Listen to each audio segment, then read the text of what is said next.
Hey everybody, welcome back to When Harry Met Board Games, where we feed our people with relatable content and our victory condition is your satisfaction. I'm Harry. Before we go any further, please don't forget to hit the subscribe button somewhere on the lower right hand side of your screen. That way we can all move on with our lives and enjoy the rest of this video. But today, I have another top 10 video for you guys. Today I'm going to be doing my top 10 party games. And I have to give a caveat, a warning, disclaimer here. I am not a big fan of party games. I like them just fine. However, I do not rank them on the same echelon or the same status as your more typical strategic, board or card game. So take that with a grain of salt. I do like them. They just don't tend to rank as high for me. I mean, a game that a party game that I really love has a chance of competing with some of the board games that I kind of like, but not with the ones that I really love. That's just honest to goodness the way I feel about party games. I know there's some people that put them on an even playing field. They're just the same. I don't. So that's something I just want to get out of the way and just share and communicate with you all just to begin with. However, I do think that they have their great their settings, for bigger groups, for gateway purposes, or casual purposes, people who are novices or don't play games at all or really aren't interested in games but like the big group experience. These games lend themselves to that. They're very healthy and enjoyable because they tend to create laughter, discussion, right? Really engaged social interaction with all those involved in the game. So that's something that I value from them. And, we here in our home, we try to have a couple of party game nights a year, maybe 3, 4, 5 at most probably, where we just try to knock out a lot of our party games. And every once in a while, I also play some party games in smaller groups too, right? Because sometimes, even in a smaller group, the party games have their value. So, with that being said, we're going to move on to the top 10 here. And I do want to point out, I do want to mention, give an honorable mention to my number 11 in particular, because it's not a game that anybody talks about. There's going to be lots of popular party games I've bypassed for this list. Some because I haven't played, a lot because I have played, but quite frankly, they don't speak to me the way my number 11 does for me, my honorable mention, which is Such a Thing. And this is actually an older game from the 80s. But it's really neat because it has a little bit of a bluffing element. So players are playing down cards, and each card is like a description, like a one-sentence description. Found in a backyard. You can buy this in the United States of America. You don't find this in a forest. And each player places down a card, and as you place down a card, you have to have something in your mind, an object, a place, a person, a thing, that all of the descriptors, all the cards that have been laid down on the table can apply to, right? And you can get creative with it, think outside the box, but all other players are basically holding you accountable. The player who goes after you can either place a card and just and try to think of something on their own, or they could challenge you and basically say, I don't believe that you actually have something in your mind that applies to all those things. And if you don't, if you were just bluffing, because again, you can't bluff just to see if the other person will, skip you, because if they try to call your bluff and you actually come up with something, they're going to have to draw like 3 cards. And if they call your bluff and you are lying, then you have to draw 3 cards. And the goal of the game, the winner is the first person to get rid of all their cards. So you don't want to draw cards. So it's interesting. It reminds me of other similar push your luck, bluffing games where people are, calling your bluff. So that's really neat. But again, the creativity, because once you, share what it was that you had in your mind that applied to all the cards, all the other players collectively are the judges, and they decide whether or not it's applicable, whether or not it's, a legitimate answer that you gave. And again, the group, will depend. Some groups will reward creativity, thinking outside the box. Other people will be like, I'm sorry, literally speaking, your answer may not have, cut it. And again, it's all about the group. But again, I just think It rewards creative thinking, it challenges you, and again, it creates some very fun situations as you're just wondering what people are thinking about as they lay down their cards. And as you try to come up with something that applies to other cards, lots of laugh out loud moments in this game. My number 11, my honorable mention, Such a Thing. Now we move on to the top 10 proper. First game I'm going to mention is this one right here, Say Anything by North Star Games. And this is a classic. For lots of people, this has replaced Apple to Apples. I agree. This is an old game in and of itself, not as old as Apples to Apples, but you know, it's 12 years old, which has been around for a while. There's lots of newer, fresher party games that have come out since, but I like this one. Similar to Apples, where there's a judge, there's some type of category. In this case, there's a question, and you've got to figure out what the question asker or the active player, you know, how they think and what would be the best answer for their question. And sometimes you just nail it because you know that person so well, or you know them that intimately. And other times you're kind of just shooting in the dark and hoping that something sticks, or hoping that everybody else's answer is even worse than yours. And then on top of it all, after you've made your decisions, you've laid out your answers, and everybody knows whose answer is who, you all bet on who you think the judge or the active player is going to choose from all those answers. And you get points accordingly, because you could double down on someone's answer, on your answer even, get some points for that. Or you can just spread up all your bets, because you have like 2 bets plus your own answer automatically counts as a bet that could get you points. Really, really cool, really nice, funny. It's a great icebreaker game, a great game to try to get to understand people, how they think, their preferences, just, you know, even their worldviews to some extent. Fun game, but a little bit tired on it. In this box, I do have not only the regular standard edition, but I also have the family edition. They have a recent like deluxe or 10th anniversary edition that I do not own, probably never will own. Fun game, like to play it a couple times a year, but I have played it enough to the fact that it's kind of dropped down because of that. My number 10, Say Anything. Now we move on to my number 9 party game. Lots of people love this one, Telestrations. And this game is based off a, what's it called? Public domain game known as Eat Poop Your Cat. You Eat Poop You Cat. And basically players are just drawing, kind of like Pictionary style.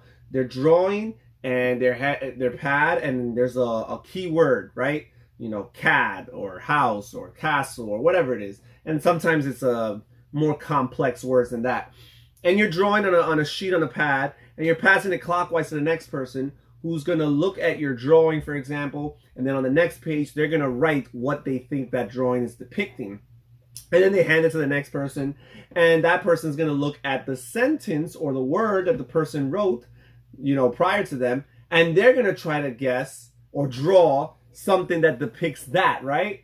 But that, you know, word or combination of words might actually have deviated from what the original word or sentence was.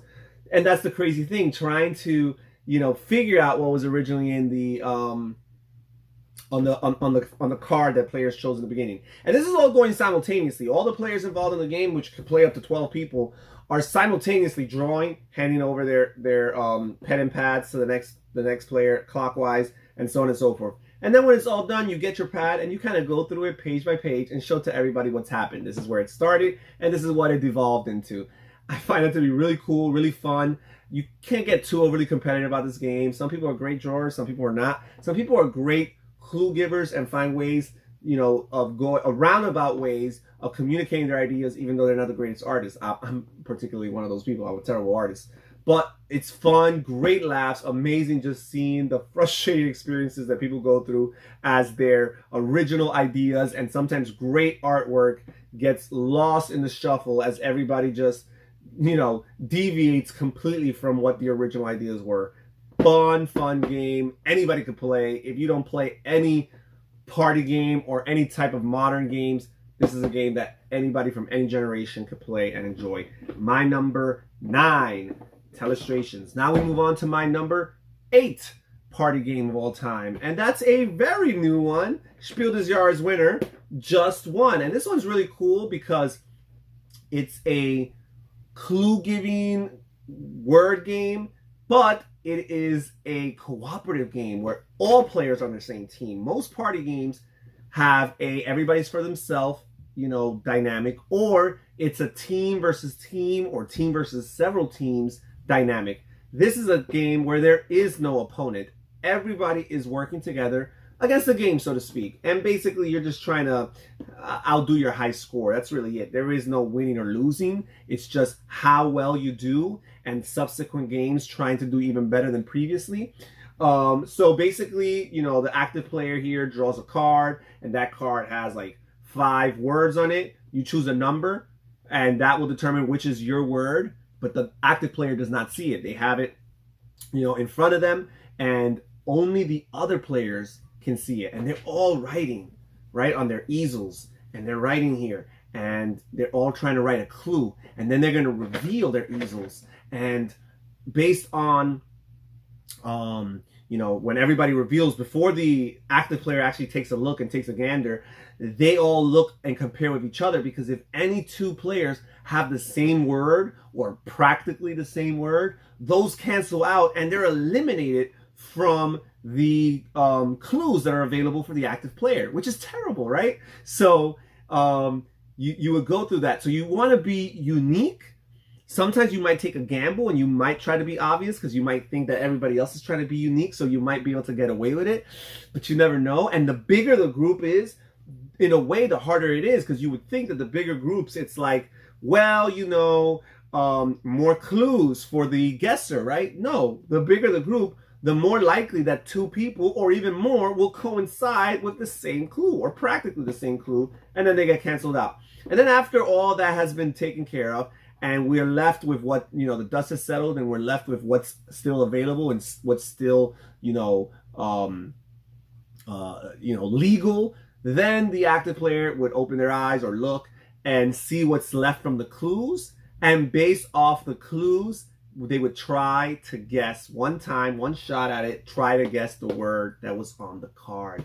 That is such an interesting and neat idea for a party game. And it works really well. It creates some laughs. It creates those moments where you're trying to be creative. Again, trying to think outside the box, trying to, think about your teammates, not only the clue, the guesser and how their mind processes information, but also the other clue givers and how their mind processes information, so that you factor that in as you consider what clues you want to give. Fun game, and again, cooperative, has everybody working together as a team. My number 8 party game just won. Now my number 7 is Liar's Dice. And this game here is classic old school game by Richard Borg. It's basically just dice, and each of the dice have typical pips from 2 to 6. The 1 is actually replaced by a star, which is a wild and can count for anything. And basically you're rolling dice, and all the players have their dice, but they don't know what the other players have in their dice, because everybody is rolling in these cups, and you keep that information hidden. But your information, you have a piece of the puzzle with your dice, and you're trying to guess the collective amount of a particular number of dice, right? So you might say there's 4 3s.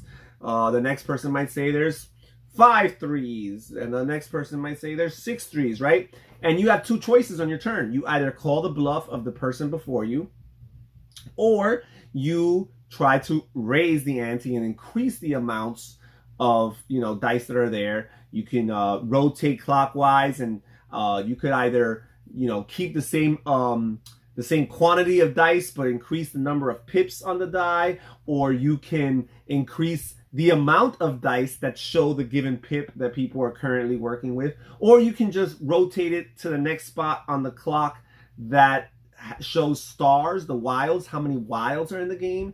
And you're just trying to decipher all this stuff using, obviously, probability, knowing how many dice are still in the game, how many players are in the game, how much you have, and what's the realistic chances of these things being the case. And also calling people's bluff, reading their body language, and all that good stuff, which is always fun in a party game. That body language, interpreting other people's body language, I always find to be a fascinating aspect of party games. But what happens is when you call someone's bluff, or when someone calls your bluff, you could potentially, if you're on the wrong end of things, you're going to lose dice. And the more dice you lose, the less information you have from the fuller picture. Not only that, once you've lost all your dice, you're eliminated. There is elimination in this game. And basically, you're just playing till one player outlasts all other players. Fun game. I will say this, could be a little bit frustrating in a 6-player game if one player gets knocked out too quickly, but more often than not, the game remains somewhat balanced because with the bigger groups of people, the people kind of it all ends up working out and balancing out where there's a roller coaster of who's in the lead and who's not in the lead. Smaller games can be a little bit more dominant, but because there's less people, they'll go by quickly and elimination won't be as big of a problem.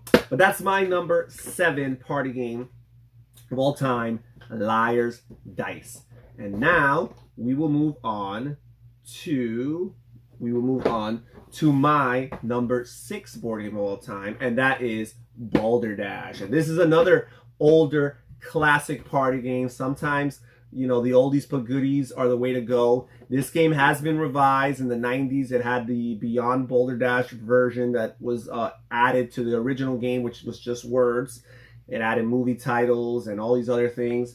And now the only edition that they sell is still called Balderdash, but it's basically Beyond Balderdash, where it has all these different categories. And basically what Balderdash is you pick a card, you pick a category, and there you're going to find some, obscure reference, whether it's a word or a law or a movie or an initial, that people are going to actually have a hard time believing is true, but they end up happen to be true. And each player is going to, interpret that initial or that law, which might have like a fill in the blank, or that movie title. And each player is going to try to write the corresponding information that applies to that. But they don't know, right? So you're making up, balderdash. You're speaking baloney, so you'll come up with a plot for a movie, or you'll come up with several words for an initial, or you'll come up with a specific law and what it prohibits. And you're trying to convince other players that that's the actual answer on the back of the card. Because nobody, you're going to get all the answers from all the players. The current player is going to write down the real answer because they're actually going to be able to look at the back of the card. You're going to shuffle it up. The current player is going to read all of the, different answers. And each player in clockwise order is going to have to guess which of those answers they think is the actual authentic one, which is the original, which is the true. And basically, if you're able to fool people into, thinking that your answer was the actual answer, you're going to get some bonus points and you're going to score. And if you're able to yourself guess which was the original answer, you'll also get some points. And basically, whoever scores the most points win. Lots of people don't, keep score for this. When we play, we do keep score. Not that I think it's the be all and end all. I'm not, really too worried about whether I win or lose this game because the process, it's so enjoyable. I've never played a game of Balderdash where the people playing have not had an extremely good time, right? And again, it's one of those games where you probably have to have the right group of people. You have to have people who are either, very creative or at the very least appreciate the concept or the notion of creativity. Because there's some people that aren't that creative themselves, but they can value that creativity in other people. They can recognize it when they see it and, and praise it and lift it up, while other people, honestly speaking, are a little bit of party poopers and don't even like the expression of creativity from other people. So you do have to have the right group of people. Surround yourself with a good chunk of creative people and a couple other people that at least are open to the idea of being creative. And this game, Balderdash, can be a wonderful experience. My number 6 party game of all time, Balderdash. And now we're here for the top 5. And my number 5 I actually do not own. It is Spyfall by Cryptozoic. And this is a game that I don't own because one of my good friends, Wayne, he owns that game. And we played it a lot early on when he first got it. I haven't played it much in the last couple years. But I think it's a great game. It's had a second edition. It's had a DC Comics themed edition. And it's really cool because, you have a group of players. One player is the spy, and they're all at a location. And that player that is the spy does not know what location they're in. So in clockwise order, every player is asking a question to, another player at the table. And, the they don't know who's the spy, and they're trying by asking the questions to figure out, decipher who's the spy, and the spy is trying to ask questions and first of all go undercover, not say anything that's too obvious and gives away the fact that he or she has no idea where they're at, and also, you know, just try to gain as much information from the questions he or she is asking, or even the questions that others are asking, to try to put two and two together and figure out what location they're in, because you do have a page, a key in the back of the rule book that shows all the possible locations. So you do have an idea. It's not like you're just abstractly figuring it out. You have a limited amount of options as locations. There's a good amount, but there's still a limit. And based on all the information, you try to figure it out. Because if the spy can figure out the location, the spy wins. However, if the other players can figure out who the spy is, the non-spy players can win. So it's a fun game. You know, there's some team aspect where players don't know who is in whose team. It's a social deduction game, very popular game. You know, you'll see some other social deduction games in this list. They tend to be the big group party style games that I tend to gravitate. But for now, my number 5 is Spyfall. Now we move on to my number 4, and this is not a social deduction game. It's Time's Up. Another, you know, classic game. I think this is from the late 90s. And this game is fun because this is like charades, but they built upon it, right? At first, you can give clues. It's actually not charades at all because you could speak. You use clues without, obviously, and this right here is called title recall, because everything here is either the title of a book, a movie, or a song, right? And popular things within pop culture that you may not necessarily know as an individual, but chances are somebody in the room has heard of them. And of course, there's some pop culture references that are more ubiquitous and everybody kind of knows. And you know, you hope for those to be included, right? Because you have a bunch of cards. But players are all going through that. And the game is divided into 3 rounds. The first round, again, you could speak, you could give worded clues, and people could guess. And then every other round, you are stripped. You're given less options as to what you could do in your clue giving. The second round, all you could do is give one word, and then you've got to like mime the rest. You have to, you know, do charade style after that one word. And players, the other players, your teammates, because this is a team versus team game, your teammates, they can only give one clue. And if they are off, you're done, right? And you kind of have to move on. But it's the same cards that you were giving clues to in the first round. So there's a point of reference, right? If people have good memory or if they're paying really good attention, they can connect some of the things that were done in the previous round, even if they were done by the other team, they can kind of connect that, piggyback on that, and, you know, decipher these things in the second round. Now, in the third round, you can't use a single word at all. It's just, you know, miming and charades. But again, this is the third time you're going through these cards. So there's references to other situations, and it could be really, really hilarious, and at the same time, very frustrating when you find that there's overlap between a couple of cards that make it really, really hard for you to figure out which card is which. And again, you only have one clue, and then if not, you fail. It's really fun. Whoever has the most points at the end of the game wins. Great group game. Again, this is a really good game for people who are not necessarily into heavier, deeper thought type of party games. Fun, silly laughs, great exercise.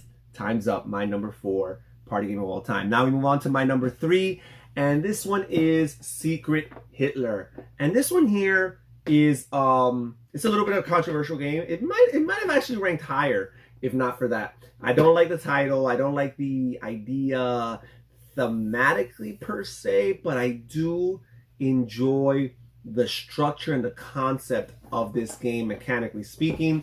It's a social deduction game. For me, this game actually replaces a game like The Resistance. I still own The Resistance, but I have not played it in a long time, and I'm not too sure if I'm interested in playing The Resistance when I have this game, because this game just adds a few more layers to the game, a little bit more to actually work off of as players are trying to decipher, because you have 2 groups, 2 teams basically, but people don't know who's on whose team. You've got the good guys, you know, they're the liberals in the game, and then you got the fascists. Again, I don't like that theme, that title, and politically what it means.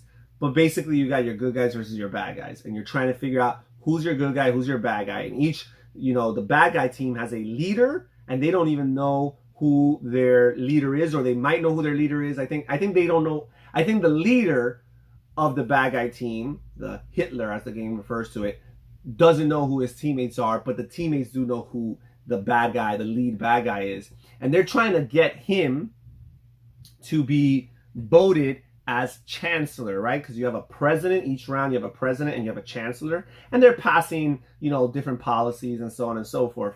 And your goal is, after a certain amount of policies have been passed, the bad guys want to get the lead bad guy, the Hitler, into the position of chancellor. They want him to get voted into that position, because there's voting in each round for who's going to be the president, who's going to be the chancellor. And as the game progresses, the good guys are trying to figure out, who are these fascists, who are these bad guys, and who is potentially the lead bad guy, the Hitler, because you do not want to put that person, you do not want to vote for that person into the spot of chancellor, because if you do, once that happens, that triggers the end of the game. At the same time, once a certain amount of liberal policies have been passed, again, the good guys could win. And also, if they can find out and identify who Hitler is and kill him, or kill the bad guy, the lead bad guy, then they would win. Because there is a way, if you're voted into president, to execute a person. This happens, I think, only once in the entire game, maybe twice.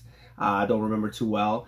And if you choose the right person, and that person happens to be the lead bad guy or the Hitler, then the good guys would win.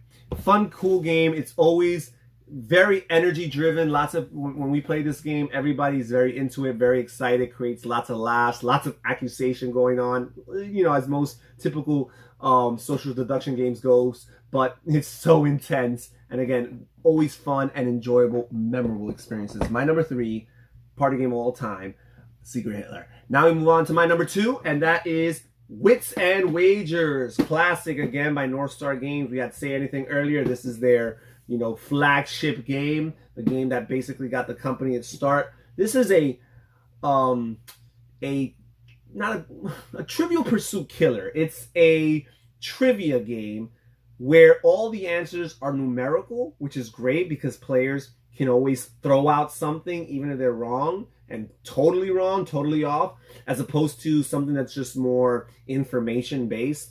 So basically every question, the answer to the question is numerical. It's a number, and each player is secretly writing the number that they think is the answer to the question. They flip them all over, and players are then betting on all the answers. And again, you could bet on your own answer, and you're trying to find the answer that's the closest to the actual answer without going over. And sometimes the gaps between the different answers are really big, and that's part of the strategy, saying, you know what, this person's number looks more realistic, but look at the gap between that one and the number below it.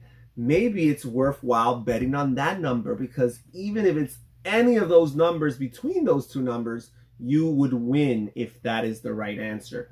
Really, really cool. It's helpful to know the answers if you do, but a lot of the information, a lot of the questions are very random, obscure facts that more often than not, you will not know the answer to. And occasionally you do find some questions where you're like, I know enough about that subject to make a very educated guess, right? And all that. And again, it's not about knowing the right answer. It's about, once you see all the answers revealed, figuring out who has the best chance, and also from a probability perspective, again, factoring in those gaps, whose answer would win. And also really neat, because this has a party edition and a family edition. The base game, the original version, is my favorite, because you basically are betting, and all of the answers have a different odds applied to it. 5-to-1 odds, 3-to-1 odds, 2-to-1 odds. So based on where you bet and how much you bet, that's how much money you win in return, right? So sometimes you want to go big or go home. Sometimes you want to be conservative and not bet too much money, because all these things factor in to how much money you make, and ultimately your money are your victory points, and it determines who wins at the end of the game. My number 2 party game of all time, Wits and Wagers. And now finally we make it to my number 1 party game. And this is the only game in my top 10 party games that actually made it to my top 50 board games of all time. If you have not checked out those videos, you need to check them out. The only one that made it, and some people might not consider this a party game, and perhaps that is why it's made it so high on my all-time rankings and why it's my number one. Because again, I said I tend to not gravitate towards party games as much as I do towards your typical board games. So here goes. My number one, Deception Murder in Hong Kong. This is 21st century Clue. This is a gamer's Clue. This game, it's a similar concept. There's a murderer, there is a weapon or some items, and you're trying to figure it out. And one player is the forensic scientist, and they are silent. They have a bunch of clue cards in front of them, and they're placing bullet-shaped tokens on top of particular clues to try to silently, without any words, just with the clues written there, try to get the rest of the investigators to figure out who the murderer is, because the forensic scientist is the only person who actually knows, unless you play with bigger groups and then you throw in an accomplice who would also know, right? But typically the only good guy that knows who the murderer is the forensic scientist. And again, you have to follow the rules of silence. You can't really betray the answer with your body language, because that's not true, right? You're not being honest to the game and the confines and the spirit of the game. You've got to allow your clue giving to do all the speaking. And even the order in which you select clues and sometimes remove clues, even those are all different ways to communicate with the other people. And every round, you're adding new clues, and every round you go around the table, and every player, including the hidden murderer, gets to, give a little speech, basically their interpretation of the information, perhaps some subtle accusations. You can throw out an official accusation, but every player only gets one crack at an official accusation. And again, if you make it through the 3 rounds and nobody could figure out who the murderer is, well, guess what? It's done. The murderer gets away. But even if you do figure out the murderer, but you cannot figure out what the item, the special item and the weapon are, you lost. You need to figure out all 3. So the murderer could be very slick and very subtle in his or her selection of the items and the weapons that they're using. Because again, at the beginning of the game, they get to choose which ones they are, and try to just blend with the crowd and just pick items and weapons that may not stand out from the rest that are in front of them. Really, really cool game. Really neat. Really quick game. This is the type of game that usually when we play it several times in a row, because we can kind of knock it out in about 20 minutes or so. But at the same time, it feels like such a rich, enjoyable experience. Fun, again, great conversation starter. It creates some laugh out loud moments as well. Probably not so much as a game like Spyfall. Spyfall is more about the laughs. But again, it does have that, puzzly, trying to crack the code. First of all, the investigators taking the information and looking at the cards on the table and trying to put it together. And even the forensic scientist trying to figure out from the possible clues that he or she could give which would be the best ones and what would be the best sequence or the best order in which to give these clues. Really cool. It's one of these social deduction games where you do not care what role you have. Every role in this game is fun. There are some social deduction games that if you want to be the bad guy, right? Because it's so much more fun.